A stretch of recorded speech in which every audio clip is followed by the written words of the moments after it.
Si je vous pose la question, s'il est 12 heures à Fredericton, quelle heure est-il à Vancouver? C'est une question simple que peut-être quelques-uns d'entre vous savent déjà la réponse si vous avez voyagé beaucoup, mais c'est une question qui nécessite une réponse parce qu'ils ne peuvent pas être la même heure, parce qu'ils ont une distance de plus de 5500 km qui sépare les deux villes. Donc une si grande distance ne peut pas avoir le soleil directement par-dessus la ville de Fredericton et directement par-dessus la ville de Vancouver en même temps. Alors, il faut trouver une solution à ce problème. Allons voir. Alors que la Terre est une sphère, donc une balle, la lumière du Soleil éclaire seulement la moitié de celle-ci en tout temps. De plus, alors que la Terre tourne sur elle-même, elle se déplace de l'ouest vers l'est. Ça veut dire que c'est toujours l'est qui fait face au Soleil en premier. Donc, il y a toujours une partie de cette moitié-là qui est le lever du Soleil et une partie qui est le coucher du Soleil à l'intérieur de cette demi-là. Donc, un monsieur de Montréal qui s'appelle Sanford Fleming cherchait une méthode pour que toute la Terre entière puisse avoir un système d'heures qui fonctionne partout. Parce que là, on était connecté avec l'arrivée du téléphone, le train et éventuellement on est rendu avec l'Internet, puis les avions et tout ça. On avait besoin d'une façon que tout le monde pouvait savoir quelle heure il était un peu partout. Ça aidait aussi les échanges entre pays. Donc, ce qu'il fait, c'est qu'il divise la Terre en 24 bandes, donc pour les 24 heures de la journée, de 15 degrés chaque. Donc, ça veut dire que c'est 24 bandes de parts égales parce que lorsque tu prends un cercle ou une sphère, tu fais le tour de 360 degrés et si tu les divises en 24 bandes égales, c'est 15 degrés chacun et ça ressemble à ceci. Donc, chacune des sections de ce cercle-là représente une différente heure. Là, si on prend la carte du monde, ça ressemble plutôt à ça. Là, on peut voir qu'il y a des pays qui sont dans une couleur de bande, mais ils ont l'heure d'une différente pour des raisons politiques ou géographiques. Et plusieurs pays ne voulaient pas être coupés en deux avec les fuseaux horaires, donc ils choisissaient un côté ou l'autre. Nous, au Canada, on n'avait pas le choix, on est trop grand. Même chose pour la Russie, il fallait tous se faire découper pour avoir différents fuseaux horaires. Donc, allons explorer comment on peut utiliser ceci pour dire l'heure à différents endroits dans le monde.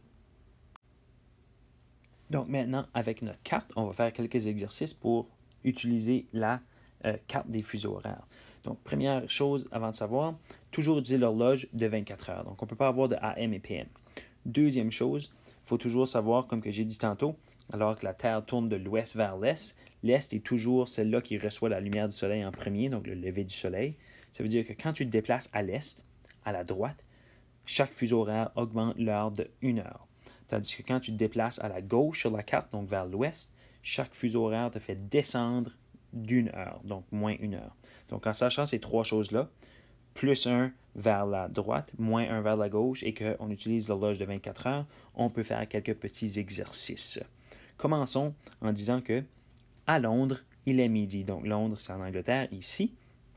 Il est midi, donc quelle heure est-il à Fredericton? Donc là, on peut calculer.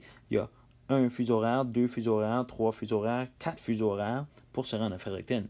Puis alors qu'on se déplaçait vers la gauche, c'est moins 1 heure pour chacun, donc 12 heures moins 4 heures, il est 8 heures à Fredericton. Là, on va partir de Vancouver cette fois-ci, donc on est ici sur la carte, et on va se diriger vers Fredericton encore une fois.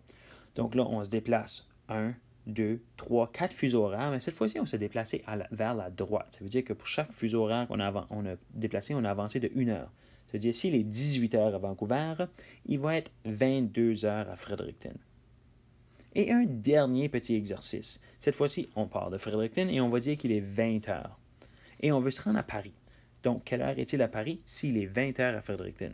Donc, Fredericton est ici, Paris est ici. Ça veut dire qu'on saute de 1, 2, 3, 4, 5 fuseaux horaires.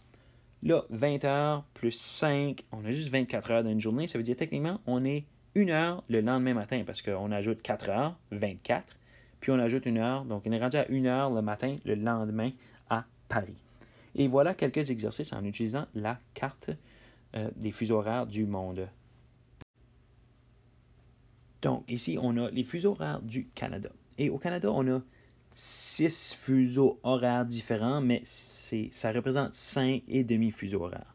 Parce qu'on est tellement un long et un grand pays, et le Labrador est tellement loin à l'extrémité du pays qu'il tombe dans son propre fuseau horaire, mais son fuseau horaire est bizarre parce qu'il y a juste 30 minutes dans le fuseau horaire de Labrador. Donc, la province du Labrador, elle, et 30 minutes de différence avec nous, pas 1 heure. Tandis que tous les autres fuseaux horaires, c'est 1 heure complète lorsque tu changes d'un fuseau horaire à un autre. Donc, on va faire quelques exercices avec la carte des fuseaux horaires du Canada. Donc, on va commencer avec aller à Edmonton, qui est placé ici, et on veut se rendre à Vancouver. Donc, si je dis qu'il est 8 heures à Edmonton, quelle heure est-il à Vancouver? On se déplace de 1 fuseau horaire vers la gauche, ça veut dire qu'on diminue de 1 heure, ça veut dire qu'il est 7 heures à Vancouver. Maintenant, si je prends qu'il est encore 8 heures à Edmonton et je veux me rendre à Fredericton, donc Edmonton est ici, Fredericton est là, donc on passe de 1, 2, 3 fuseaux horaires, ça veut dire qu'il est 11 heures à Fredericton parce qu'on a ajouté 3 heures, parce qu'on s'est déplacé de 3 fuseaux horaires vers la droite. Là, on va commencer à Fredericton cette fois-ci et on va dire qu'il est 7 heures du matin. Et on veut savoir quelle heure il est à Winnipeg. Winnipeg est ici, ça veut dire qu'on part de Fredericton, on recule de 1 et 2 fuseaux horaires, ça veut dire qu'il est 5 heures à Winnipeg. Je commence encore qu'il est 7 heures à Fredericton et on veut cette fois-ci se rendre à Vancouver. Donc, on part d'ici, on fait 1, 2, 3, 4. On recule de 4 fuseaux horaires pour passer de Fredericton à Vancouver. Ça veut dire qu'on recule de 4 heures. Ça veut dire qu'au lieu d'être 7 heures à Vancouver, il est 3 heures du matin. Donc, c'est à votre tour maintenant de faire vos fuseaux horaires. Donc, n'oubliez toujours pas que quand tu te diriges vers l'est, ça avance de 1 heure pour chaque fuseau horaire que tu traverses.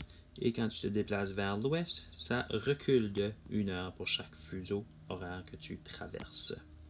Et si jamais tu traverses la ligne internationale de changement de date, tu changes de journée automatiquement. C'est la fin, c'est le 24e fuseau horaire qui traverse pour se rendre à la prochaine journée. Donc, dans un côté, tu sautes une journée et de l'autre côté, tu perds une journée. Voilà les fuseaux horaires. Bonne chance!